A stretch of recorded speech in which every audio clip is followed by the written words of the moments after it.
আমরা বাসে যখন চড়ি তখন কিন্তু আমরা বাসের ড্রাইভারকে চিনি না। আমরা যখন ট্রেনে চড়ি তখন ট্রেনের ক্যাপ্টেনকে, ট্রেন কে চালাচ্ছে সেটা কিন্তু আমরা কেউই জানি না। অনিশ্চিতভাবে আমরা কিন্তু যাতায়াত করে যাই।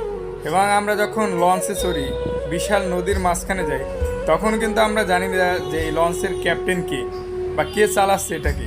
তো আমরা না জানার পরও তারপর কিন্তু আমরা চিন্তামুক্তভাবে কিন্তু আমরা সেই লঞ্চে যাতায়াত করে থাকি। আমরা যখন প্লেনে চড়ি তখন কিন্তু আমরা প্লেনের পাইলটকে আমরা কখনোই চিনি না, এবং সে কতটা এক্সপার্ট তাও কিন্তু আমরা জানি না।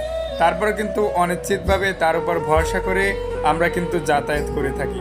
তাহলে আমাদের জীবনটা কেন অনিশ্চিতভাবে চলবে না? আমাদের জীবনটাও চলতে পারে অনিশ্চিতভাবে। শুধুমাত্র আমরা চেষ্টা করে যাব এবং আমাদের ফল পাওয়ার জন্য একমাত্র আল্লাহ তাআলার উপরেই ভরসা রাখতে হবে। চলুন আল্লাহ তাআলার উপর ভরসা রেখি, জীবনটা নিয়ে এত দুশ্চিন্তা না করলেও চলবে।